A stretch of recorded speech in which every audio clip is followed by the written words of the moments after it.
നമസ്കാരം. Great Himalayan ride season 3 ഒക്കെ കഴിഞ്ഞ് നമ്മൾ നാട്ടിലെത്തി. ആദ്യത്തെ ഒരു 2-3 ദിവസം ഉണ്ടല്ലോ, ഇരിക്കാൻ പോലും പറ്റില്ലായിരുന്നു. അതുപോലെ ബാക്ക് സൈഡൊക്കെ വേദനയായിരുന്നു, നടുവും വേദന ഉണ്ടായിരുന്നു. പിന്നെ അത് കഴിഞ്ഞ് ശരിയായി. ഇപ്പോൾ ഞാൻ കോഴിക്കോടാണ് കേട്ടോ. കോഴിക്കോട് ലക്ഷ്മിയുടെ പുതിയ വീട്ടിൽ വന്നേക്കാണ്. ലക്ഷ്മി പുതിയ വീടൊക്കെ എടുത്ത് അതിൻ്റെ ഫ്രണ്ടിൽ കാലിന് മുകളിൽ കാലൊക്കെ കയറ്റി വെച്ച് ഇരിക്കുകയാണ്. വാടക വീടാണ് കേട്ടോ. പിന്നെ വാടക വീടാണ്. പുതിയ വീട്ടിലേക്ക് മുന്നേ ഉണ്ടായിരുന്ന വീട്ടിൽ നിന്ന് നമുക്ക് പെട്ടെന്ന് ഷിഫ്റ്റ് ചെയ്യേണ്ടി വന്നു. അങ്ങനെ പെട്ടെന്ന് തന്നെ ഒരു വീടൊക്കെ എടുത്ത് നമ്മൾ ഇങ്ങോട്ട് ഷിഫ്റ്റ് ചെയ്ത്. ഇന്നെന്തായാലും എനിക്ക് ഓഫീസില്ലാത്തൊരു ദിവസം, അപ്പൊ ചുമ്മാ ഒന്ന് പുറത്തൊക്കെ ഇറങ്ങാൻ, കുറച്ച് കാര്യങ്ങളൊക്കെ ഉണ്ട്, പുറത്തൊക്കെ ഇറങ്ങിയിട്ട് വരാമെന്ന് വിചാരിച്ചു. അപ്പോൾ വീട് കാണിച്ചു തരാം കേട്ടോ. വീടിൻ്റെ പുറംഭാഗം ഒന്നും കാണിക്കുന്നില്ല, കാരണം കഴിഞ്ഞ പ്രാവശ്യം നമ്മൾ ആ വീടും പരിസരമൊക്കെ കാണിച്ചിട്ട് നമുക്ക് അതുകൊണ്ട് കുറച്ച് ഇഷ്യൂസ് ഒക്കെ ഉണ്ടായി. അപ്പോൾ അതുകൊണ്ട് വീടിൻ്റെ പുറത്തുനിന്നുള്ള വ്യൂ, എവിടെയാണ് വീട് എന്നൊന്നും പറയുന്നില്ല. ചോദിക്കരുത് പ്ലീസ്, പറയില്ല. അപ്പോൾ ഇന്നത്തെ മെയിൻ അജണ്ട എന്താണെന്നറിയോ, ഡോമിക്കുട്ടന് ഇപ്പം നാട്ടിലാണല്ലോ. ഡോമിക്കുട്ടൻ നാട്ടിൽ വന്നപ്പോൾ എൻ്റെ ഭാര്യയ്ക്ക് ഒരാഗ്രഹം, ബൈക്കിൽ ഇനി ഓഫീസിൽ പോകണം. അല്ലാതെ ഞാൻ എന്തായാലും ഒരു വണ്ടി എടുക്കാൻ നോക്കണ്ടായിരുന്നു. പക്ഷെ അതിന് കുറച്ച് സമയം വേണം. അപ്പൊ അതുവരെ ഇവിടെ വണ്ടി ഇല്ലാതെ നല്ല ബുദ്ധിമുട്ടാണ്. അപ്പൊ പിന്നെ എന്തായാലും ഹരി പോകുന്ന സമയത്തൊക്കെ ഇവിടെ വണ്ടി ഉണ്ടല്ലോ, ഇവിടെ വെച്ച് പോവാണെന്നുണ്ടെങ്കിൽ എനിക്കത് എടുക്കാലോ എന്ന് വിചാരിച്ചു. അപ്പൊ ഞങ്ങൾ കല്യാണം കഴിഞ്ഞ സമയത്തൊക്കെ ലക്ഷ്മി ഇത് ഓടിക്കാറുണ്ട് കേട്ടോ. അപ്പൊ കുറെ നാളായി, 2019 അല്ലെ 20 ആ സമയത്ത് കോവിഡിന് തൊട്ട് മുമ്പ് വരെ ഞങ്ങൾ ഓടിക്കാറുണ്ട്. ഞങ്ങൾ കണ്ണൂരൊക്കെ ബൈക്കിൽ പോകുമ്പോഴൊക്കെ ലക്ഷ്മി ഓടിച്ചിട്ടുണ്ടായിരുന്നു. പക്ഷെ അത് കഴിഞ്ഞപ്പോൾ ലക്ഷ്മിക്ക് ഒരു ടച്ചും ഇല്ല. അപ്പോൾ നമുക്ക് ഡോമിക്കുട്ടനെ ലക്ഷ്മിയെ കൊണ്ടൊന്ന് ഓടിപ്പിക്കണം. ലക്ഷ്മിക്ക് ലൈസൻസ് കാര്യങ്ങളൊക്കെ ഉണ്ട്, പക്ഷെ ആ ഒരു ഇത് എന്താ പറയുക, ടച്ച് പോയി. അപ്പോൾ അതൊന്ന് ഓടിപ്പിക്കണം. പിന്നെന്താ പരിപാടി, അതാണ് മെയിനായിട്ടൊരു അജണ്ട. പിന്നെ നമുക്ക് പുറത്ത് പോകാം, ചായ കുടിക്കണം. അപ്പോൾ ഇങ്ങനെയൊക്കെ ഒരു ചെറിയ ഒരു എന്താ പറയുക ലൈഫ് സ്റ്റൈൽ വ്ലോഗ് ചെയ്യാമെന്ന് വിചാരിച്ചു അല്ലേ. അപ്പോൾ എന്തായാലും വീഡിയോയിലേക്ക് ഇറക്കാം. ഞാൻ ഹരി, ഞാൻ Lakshmi. Welcome to 10 Pen Stories.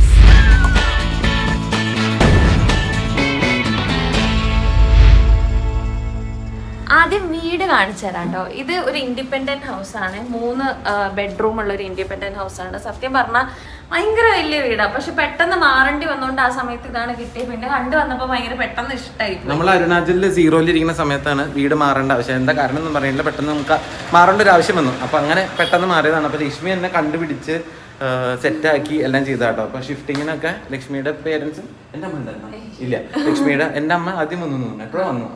അപ്പോൾ അത് കഴിഞ്ഞ് ലക്ഷ്മിയുടെ പേരൻസ് ഒക്കെ കൂടി വന്നിട്ടാണ് ഷിഫ്റ്റിങ്ങും കാര്യങ്ങളൊക്കെ നടത്തി. അപ്പോൾ വീട് കാണിച്ചത് ഓണർക്ക് കൈമാറുന്നു. ഇതൊരു ലിവിങ് സ്പേസ് പോലെയാണ്. ഇത് ഫേർണിഷ്ഡ് ആണ് കേട്ടോ, ഫുള്ളി ഫേർണിഷ്ഡ് ആണ്. നമ്മളിവിടുത്തെ ഈ ഡെക്കോർ ഐറ്റംസും കിച്ചണിലത്തെ സാധനങ്ങളും പിന്നെ കുറച്ച് ഇലക്ട്രോണിക്സും മാത്രം. ചെടി പറയുന്നില്ലേ, എൻ്റെ അടുത്ത് പറയുന്നു ചെടി, എൻ്റെ ഒരു ചെടി അവിടെ പൂത്തിട്ടുണ്ട്, ആദ്യമായിട്ട് ചെടി പൂത്തതാണ്, അതെന്തായാലും കാണിക്കണം എന്നൊക്കെ പറഞ്ഞു. ഞാൻ കൂടുതലും ഈ ലീഫി പ്ലാന്റ്സാ വളർത്താറ്. അപ്പൊ ആദ്യമായിട്ടാണ് പൂവുള്ള ഒരു ഇത് വളർത്തണം. അപ്പൊ എനിക്കത് പെട്ടെന്ന് പൂവിട്ടപ്പോൾ എനിക്ക് ഭയങ്കര സന്തോഷമാണ്. അപ്പൊ അതാണ് ലിവിങ് സ്പേസ്. പിന്നെ ഒരു ഡൈനിങ് ഏരിയ ഉണ്ട്. ഇവിടെ ഈ പറഞ്ഞ പോലെ ഞാൻ മാത്രമാണ് ഇവിടെ നിന്ന് ഫുഡ് കഴിക്കുന്നത്. ഇതൊക്കെ ഇവരുടെ തന്നെയാണ് കേട്ടോ. അത് എന്റെ ഫ്രിഡ്ജാണ്. ഇത് ഇവിടെ ഓൾറെഡി ഉണ്ടായിരുന്നത്. അപ്പൊ നമ്മൾ ഇവരുടെ ഉപയോഗിക്കുന്നില്ല, അവരത് കൊണ്ടുപോകാന്ന് പറഞ്ഞിട്ടുണ്ട്, കൊണ്ടുപോയിട്ടില്ല. പിന്നെ ഇത് കിച്ചൺ. ഒരു പഴയ വീടാണ് കേട്ടോ, ഒരുപാട് വർഷങ്ങൾക്ക് മുൻപ് പണിതിട്ടുള്ള ഒരു വീടാണ്. അപ്പൊ കുറെ കാര്യങ്ങളൊക്കെ പഴയ ഇതാണ്. ഇവരുടെ ഈ ക്യാബിനറ്റ്സും കാര്യങ്ങളൊക്കെ പഴയതാ. എനിക്ക് ഒരു പഴമ ഇഷ്ടമായതുകൊണ്ട് കുഴപ്പമൊന്നുമില്ല. പിന്നെ കുറെ അധികം സ്പേസ് ഉണ്ട്. ഇതിവിടെ പാത്രമൊക്കെ കഴുകാൻ വേണ്ടിയിട്ടുള്ളത് അതൊരു സ്റ്റോർ റൂമാണ് കേട്ടോ. അവിടെ ഒരു സ്റ്റോർ റൂം ഉണ്ട്. പിന്നെ ഈ ഭാഗത്ത് ഒരു വിസിറ്റേഴ്സ് എന്താ പറയാ, അല്ലെങ്കിൽ ഗസ്റ്റ് ബെഡ്റൂം പോലെ ഇവിടെ ഒരു ബെഡ്റൂം ഉണ്ട്. ചൂട് കൂടുതലായതുകൊണ്ട് ഞങ്ങളിപ്പോ ഇവിടെയാണ് കിടക്കുന്നത്. അല്ലെങ്കിൽ മോളിലായിരുന്നു കിടന്നിരുന്നത്. ഇപ്പൊ ഇങ്ങോട്ട് മാറിയിട്ടുണ്ട്. നല്ല ചൂടാട്ടോ കോഴിക്കോട്. തൃശ്ശൂരിനേക്കാളും നല്ല ചൂടാണ്. ഭയങ്കര ഹ്യൂമിഡിറ്റി. നമ്മളിങ്ങനെ നേരത്തെ ഇങ്ങനെ ഒലിക്കും. താഴത്തെ സ്പേസിൽ ഇത്രയാണ്. ഒരു കോണിപ്പടി ഉണ്ട്. മുകളിലേക്ക് പോവാം.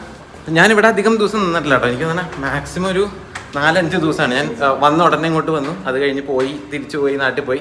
ഡോമിക്കുട്ടനെ സർവീസൊക്കെ ചെയ്യേണ്ടതുണ്ടോ. ഡോമിക്കുട്ടനെ 13,000 രൂപയായി കേട്ടോ സർവീസിങ്ങിന്. നമ്മുടെ ബെയറിങ് മാറ്റുക, അങ്ങനെ കുറേ പരിപാടികളൊക്കെ ചെയ്ത് 13,000 രൂപയായി. കുറേ പണിയൊക്കെ എടുത്ത് ഡോമിക്കുട്ടൻ സെറ്റായിട്ടുണ്ട്. അപ്പോൾ ഞാൻ ഇങ്ങോട്ട് ഇന്നലെ പിന്നെ ഞാൻ വന്നതും ഡോമിനാറിലാണ് കേട്ടോ വന്നത്.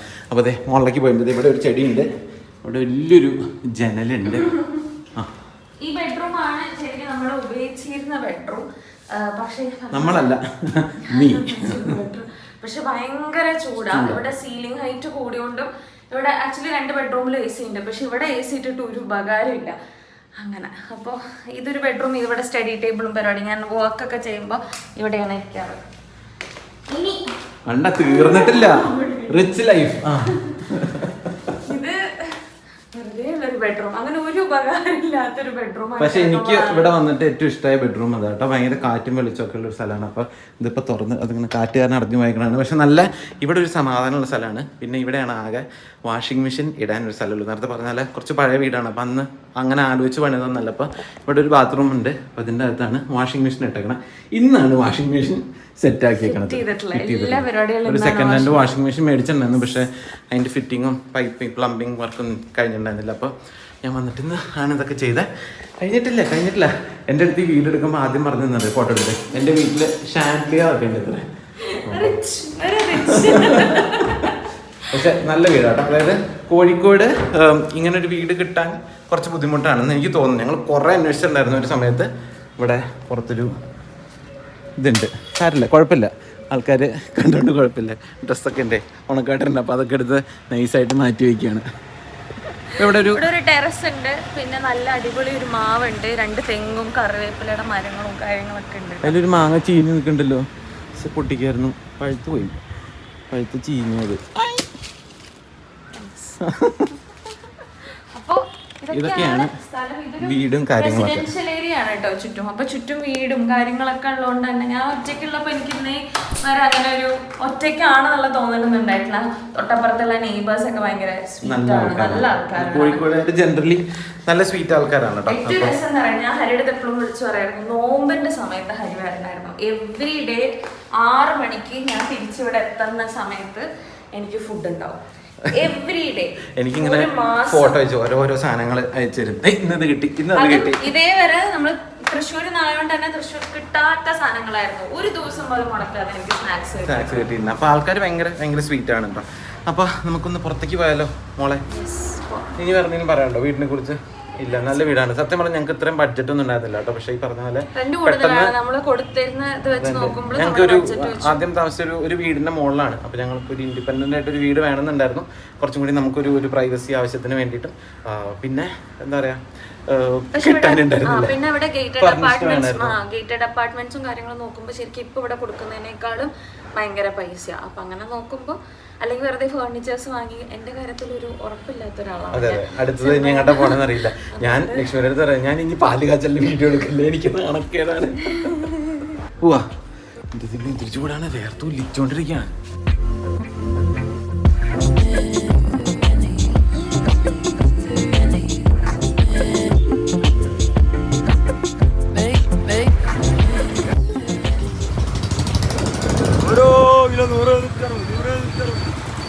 നമ്മളിപ്പോ കോഴിക്കോട് കോത്തി പാലത്തിന്റെ ഭാഗത്താണ്. ഇവിടെ ശ്രദ്ധിച്ചു കഴിഞ്ഞാൽ നിറച്ച് അടിപൊളി ഇങ്ങനെ ഫ്രഷ് മീനുകളാണ്. കുറച്ച് മീനാണ് കേട്ടോ, നല്ല ലാഭമാണ്. മീൻ മാത്രമല്ല, കക്ക, കല്ലുമ്മക്കായ, ഞണ്ട്, ഇഷ്ടംപോലെ ഞണ്ട്, നിറച്ച് ചെമ്മീൻ. ഞാനിവിടുന്ന് മേടിക്കാറ്. ഞാനും എൻ്റെ ഒരു ഫ്രണ്ടും ഉണ്ട്. അപ്പൊ ഞങ്ങൾ ഇവിടെ വന്നിട്ടാ മേടിക്കാറ്. അല്ല, സ്കൂട്ടറിൽ അവളുടെ സ്കൂട്ടർ ഉണ്ടായിരുന്നു. അപ്പൊ അവള് പോടില്ല കേട്ടോ. അപ്പൊ അവളുടെ ഒപ്പം വന്നിട്ടാണ് മീൻ മേടിക്കുന്നത്. ചാളയുണ്ട്, വലിയ കൊഴുവയുണ്ട്. പിന്നെ ആ ഒരു ഭാഗത്ത് നിറച്ച് ഞണ്ടും കല്ലുമ്മക്കായൊക്കെ. ഇനി അങ്ങോട്ട് ഇതിപ്പോ പാലത്തിന്റെ ഭാഗമാണ്. ഇനി പാലത്തിന്റെ അവിടെ നിന്ന് നമ്മൾ മെയിൻ ബീച്ചിലോട്ട് പോകുന്ന സമയത്ത് ഈ ബീച്ചിനോട് ചേർന്നിട്ടുള്ള സൈഡിലായിട്ട് നിറച്ച് കല്ലുമ്മക്കായായിരിക്കും. അതിങ്ങനെ ആ കല്ലുമ്മക്കായയിൽ മണ്ണും വെള്ളമൊക്കെ അത്രയും ഫ്രഷ് ആയിട്ടുള്ള കല്ലുമ്മക്കായായിരിക്കും. പിന്നെ ബീച്ചിനോട് അടുത്തിട്ടുള്ള ഭാഗം ആയതുകൊണ്ട് തന്നെ കോഴിക്കോട് മീനൊക്കെ ഉണ്ടല്ലോ, നല്ല ഫ്രഷ് മീനാണ്. ഞാനിവിടെ വന്നേ പിന്നെ മിക്കപ്പോഴും ഫിഷ് തന്നെയാണ് വീട്ടിൽ വയ്ക്കാറ്. അപ്പോൾ ഇതാണ് കേട്ടോ കോത്തി പാലം. കോത്തി പാലത്തിൻ്റെ അവിടെ നിന്ന് ബീച്ചിലേക്ക് നല്ല അടിപൊളി വ്യൂ ഒക്കെ ഉണ്ട്. സന്ധ്യ സമയമായതുകൊണ്ട് തന്നെ നല്ല രസമാണ് കാണാൻ.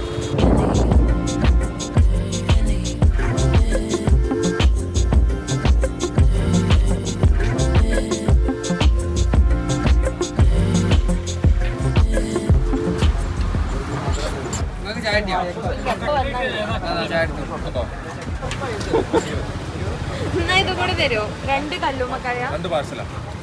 2 കല്ലുമ്മക്കായ, ചിക്കനാ, ഒരു ചിക്കൻ, എല്ലാം കൊടുത്തു. പിന്നെ ഒരു സമോസ, ഏതൊക്കെ വേണ്ടേ? ഒരു ചിക്കൻ. ഇപ്പൊ അത്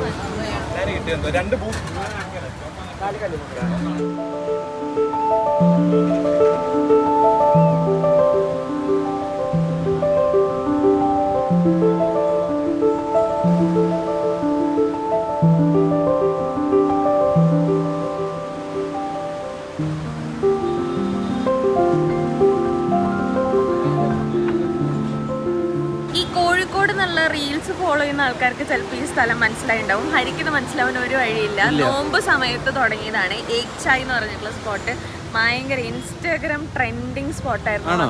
അതുകൊണ്ടാണ് ഇവിടെ എപ്പോഴും തിരക്ക്. ഇവിടെ ഭയങ്കര തിരക്കാണ്. ഞായറാഴ്ച എനിക്ക് ഇവിടെ ക്യൂ നിൽക്കേണ്ടി വരുന്ന ഭാഗ്യത്തിന് വന്ന ഉടനെ ചായ കിട്ടി. വന്ന ചായ കിട്ടിയെന്ന് പറഞ്ഞാൽ വന്ന ഉടനെ അവർ ചോദിച്ചു എന്താ വേണ്ടെന്ന് ചോദിച്ചു. അപ്പൊ ഞങ്ങൾ ഈ സാധനങ്ങളൊക്കെ വേണമെന്ന് പറഞ്ഞപ്പോൾ എന്നാൽ 2 ചായ പിടിച്ചു വന്നു വേണ്ട വേഗം കയ്യിൽ ചായ തന്നു. ചായ ഓർഡറും ചെയ്തില്ല.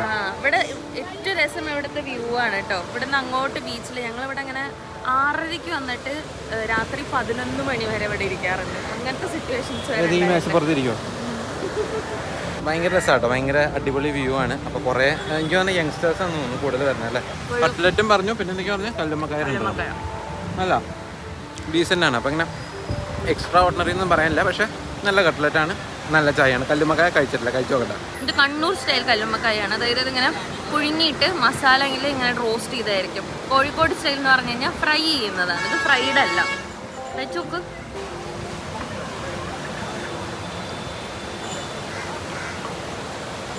നല്ല അടിപൊളിയായിട്ടുണ്ട്. എന്താണ് എനിക്ക് കല്ലുമ്മക്കായ ജനറലി ഭയങ്കര ഇഷ്ടമാണ്, നല്ല കേട്ടോ. പക്ഷെ കോഴിക്കോട് കുറച്ചും കൂടി ഒരു ഫ്രൈഡ്, ആ ഒരു ക്രസ്റ്റ് കുറച്ചും കൂടി ഫ്രൈ ആയിട്ടിരിക്കും. ഇത് അല്ല, ഇത് നല്ല അല്ല എന്നാണ് ഞാൻ പറഞ്ഞത്. കോഴിക്കോട് അങ്ങനെയല്ല, എന്തായാലും ടേസ്റ്റ് ഡിഫറെന്റ് ആണ്. മറ്റേത് ഫ്രൈഡ് ആയിട്ടുള്ള സാധനം, ഇത് കുറച്ച് സ്റ്റീംഡ്. ഇതിൽ മസാല ഉണ്ട് കേട്ടോ. വന്നിട്ട് 2 പേരും കൂടിയിട്ട് 6 എണ്ണം കഴിച്ച്.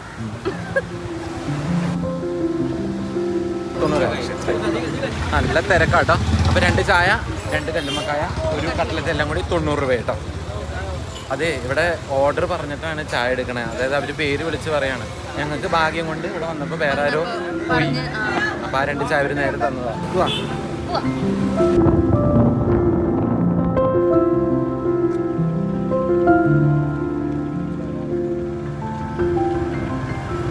നമ്മളങ്ങനെ ബീച്ച് റോഡിന്റെ ഒരറ്റത്തേക്ക് വന്നേക്കാം കേട്ടോ. വിചാരിച്ചേക്കാളും തിരക്കുണ്ട്. ഒരു ഭാഗത്ത് ഞങ്ങൾ ഒരിക്കൽ വന്നപ്പോൾ തിരക്ക് കുറവായിരുന്നു, അപ്പോൾ അതാണ് ഇങ്ങോട്ട് വന്നത്. അത് കുഴപ്പമൊന്നുമില്ല, ലക്ഷ്മി ഓടിക്കാറുണ്ട്. പിന്നെ ആ തുടക്കത്തിന്റെ ഒരു അവിടെ ശരിക്കും പേടിയാട്ടോ. ഞാൻ നിർബന്ധിച്ചിട്ട് ചെയ്യണമെന്നല്ല, അല്ല എനിക്ക് ചെയ്യാമെന്നുണ്ട്. പക്ഷെ എന്താണെന്ന് അറിയില്ല, കുറേ വർഷങ്ങളായില്ലേ ഓടിച്ചിട്ട്. ഞാൻ കോളേജിലൊക്കെ പഠിക്കുമ്പോൾ സ്ഥിരം ഓടിക്കുമായിരുന്നു. ചേട്ടനൊരു ഏതായിരുന്നു ബുള്ളറ്റ്? 650 350 ഉണ്ടായിരുന്നു. അപ്പൊ അതാണ് ഓടിച്ചിരുന്നത്. അടിച്ചങ്ങട് കേറ്റാണ് 650 എന്നൊക്കെ. അപ്പൊ ഞങ്ങൾ ആദ്യം ഉണ്ടല്ലോ നവംബറിൽ ഒരു സ്കൂട്ടർ ബുക്ക് ചെയ്തിട്ടുണ്ടായിരുന്നു. സൂം 125 അല്ല 160 ബുക്ക് ചെയ്തിട്ടുണ്ടായിരുന്നു. അത് നവംബർ ബുക്ക് ചെയ്തതാണ്. നവംബർ ഹീറോന്റെ. എത്രയും നാളായിട്ട് അത് വന്നിട്ടില്ല. അപ്പൊ മൂഡ് പോയി. പിന്നെ ഞങ്ങൾ ഒരു സ്കൂട്ടർ ബുക്ക് ചെയ്യാൻ നിന്നപ്പോൾ ചേച്ചി ഇടയിൽ ബാത്റൂമിലൊന്ന് വീണ് കുറച്ച് നാൾ മുമ്പ്, 2 മാസം മുമ്പ് കൈ ഒടിഞ്ഞിട്ടുണ്ടായിരുന്നു. അപ്പോൾ അത് കഴിഞ്ഞ് അപ്പോഴും അത് പോയി. അപ്പോൾ അത് കയറിക്കോ. ഒറ്റയ്ക്ക് ഓടിക്കോ അതോ ഞാൻ ഇരിക്കണം പുറകില്? പുറകിലിരിക്കണം. ഒരു റൗണ്ട് ഒറ്റയ്ക്ക് ഓടിച്ചോ? നമുക്ക് ഒറ്റയ്ക്ക് തിരക്കില്ലാത്തൊരു സ്ഥലത്ത് പോയിട്ട് ഓടിക്കാം. ഇപ്പൊ കുറച്ചേരം ഓടിച്ചോക്കാം. അവിടെ വരെ ഒരു 10 മീറ്റർ ഓടിച്ചോ. അത് സാറിലെ വണ്ടി എന്തെങ്കിലും ഉണ്ടാവില്ലേ റോട്ടില്? ഓടി പോട്ടെ, വണ്ടിയൊക്കെ പോട്ടെ. രാവിലെ എടുക്ക്. രാവിലെ 9 മണിക്ക് എണീറ്റേ ഞാൻ. അവളല്ല വണ്ടി പോകാൻ വന്നാ അത് സാരില്ല, ഉണ്ടാവും. എടുക്ക്. വീണ വിട്ടോട്ടാ, വണ്ടി വീണോട്ടെ, കുഴപ്പമില്ല. പോട്ടെ, വണ്ടി പോട്ടെ, ശരിയാവും.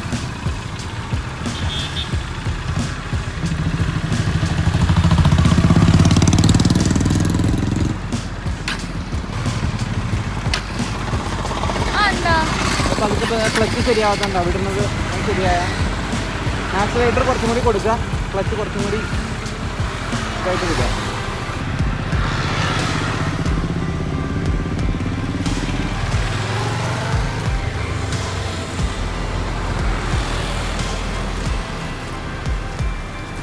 അത്രയേ ഉള്ളൂ.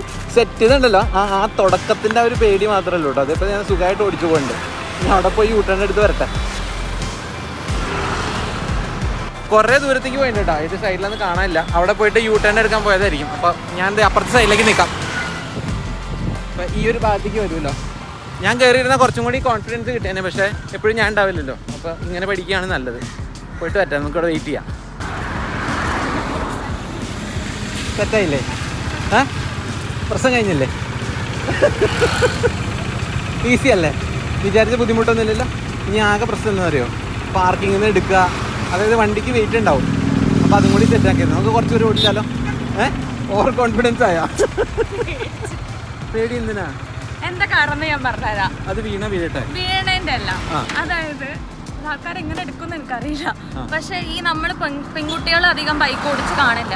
അപ്പോൾ നമ്മൾ റോഡില് ബൈക്ക് ഓടിക്കുന്ന സമയത്ത് ആൾക്കാർക്ക് മിക്കപ്പോഴും ഇവരെ കൊണ്ട് അത് പറ്റുമോ, അല്ലെങ്കിൽ ഇപ്പൊ വീഴോ എന്നുള്ള ലുക്ക് അവര് തരും. അല്ലെങ്കിൽ ഇതേവരെ കാണാത്ത ഒരു മരുഭൂമി എവിടെന്നോ വന്നിട്ടുള്ള ഒരാളുടെ പോലെ നോക്കും. അപ്പൊ നമ്മൾ ഭയങ്കര കോൺഷ്യസ് ആവും. നമ്മൾ അതേപോലെ തിരിച്ചാലോചിച്ചാൽ മതി, ഏതോ ഒരു വഴി കൂടെ പോകുന്നു, അവൻ എന്ത് വിചാരിച്ചാൽ നമുക്ക് എന്ത്. അപ്പൊ ഞാൻ അവിടെ തിരിക്കായിരുന്നേ, തിരിക്കുമ്പോ തിരിച്ചു കഴിഞ്ഞ് ഇങ്ങനെ എടുക്കാൻ നേരത്ത് വണ്ടി ഓഫായി. അപ്പൊ അവിടെ ഒരാൾ എൻ്റെ അടുത്ത് ചോദിക്കാം ഹെൽപ്പ് വേണോന്ന്. അപ്പൊ എനിക്ക് ഹെൽപ്പ് വേണ്ട. അപ്പൊ ഹെൽപ്പ് വേണോന്ന് ചോദിക്കുമ്പോ അത് എന്നെ കൊണ്ട് പറ്റില്ലേ എന്ന് എനിക്കൊരു തോന്നിപ്പോ. കേറട്ടെ, കുറച്ച് നേരം നമുക്ക് അങ്ങോട്ട് മുന്നോട്ട് പഠിക്കാം.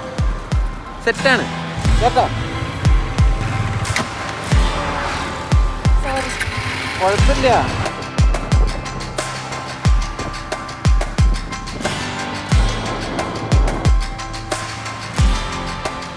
മെയിൻ റോഡിൽ നിന്ന് ഞങ്ങളൊരു ചെറിയ റോഡിലേക്ക് കയറി കേട്ടോ. ഈ ചെറിയ ഉള്ളുവഴി കൂടെയൊക്കെ കയറി ഒന്ന് ഓടിക്കാമെന്ന് വിചാരിച്ചു. അപ്പോൾ അതെ, പുതിയ പുതിയ ആൾക്കാരൊക്കെ വരുന്നുണ്ട്. സെറ്റാണ് അല്ലേ? സെറ്റാണ്. എന്താണ് ജിമ്മിലൊക്കെ പോയ ഒരു അവസ്ഥ. ലക്ഷ്മിക്ക് ഒരു ഷോൾഡർ പെയിൻ ഉള്ള കേട്ടോ, മറ്റേ നട്ടെല്ലൊരു എന്താ അതിന് പറയാ, അപ്പോൾ അതുള്ളതുകൊണ്ട് അതിൻ്റെയും ഒരു വേദന ഉണ്ട്. അതുകൊണ്ടും കൂടിയാണ് അന്ന് വണ്ടി ഓടിക്കൽ നിർത്തിയത്. അപ്പോൾ ഇപ്പൊ വേദന എടുത്തു തുടങ്ങി ഉറപ്പായിട്ടും. ഇപ്പൊ എന്താ കുഴപ്പം, സെറ്റല്ലേ? അല്ലല്ല, അത് ഓടിച്ചോടിച്ച് ശരിയാവും, സെറ്റാവും. ഞാൻ ഇല്ലാത്തപ്പോൾ ഓടിച്ചാൽ മതി, അപ്പോൾ ശരിയാവും. പോന്നാ ഇനി ഓടിക്കണ്ടോ? വേദനയുണ്ടോ? വേദനയല്ല, ഇറങ്ങ്. ഞാൻ മറ്റേ എൻ്റെ എടുത്ത് ഊരി വെച്ചു. ഇനി എന്താ അറിയോ, ഇനി ഹരി ഓടിക്കുന്ന കാണുമ്പോൾ എനിക്ക് കോംപ്ലക്സ് അടിക്കും, ഈഗോ അടിക്കും. എന്റെ ഈഗോ ഹേർട്ടാവും ഹരി ഓടിക്കുന്ന.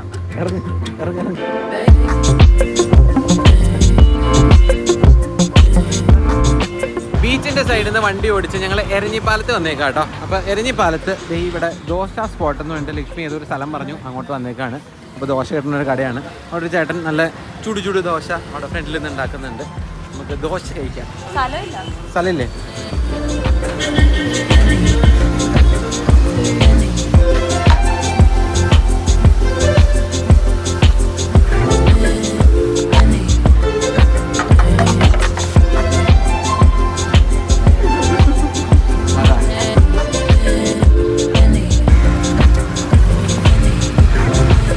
അങ്ങനെ നമ്മൾ ഫൈനലി വീടെത്തിയിരിക്കുന്ന സുഹൃത്തുക്കളെ. കറണ്ട് പോയതല്ല, ഇവിടുത്തെ ലൈറ്റിന് എന്തോ ഒരു പ്രശ്നം ഉണ്ട്, അതുകൊണ്ടാണ്.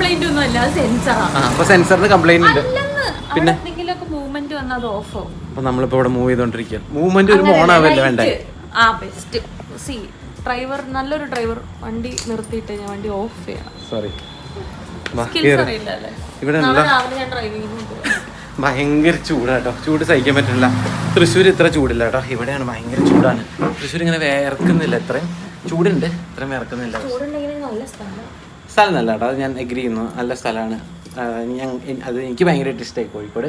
ഇപ്പോൾ കുറച്ച് ദിവസം മുമ്പ് എൻ്റെ ഒരു ഫ്രണ്ട് വന്നിട്ടുണ്ടായിരുന്നു, അപ്പോൾ അവൻ അതേ തൃശ്ശൂരിൽ നിന്ന്, അപ്പോൾ അവനും കോഴിക്കോട് ഭയങ്കരമായിട്ട് ഇഷ്ടമായി.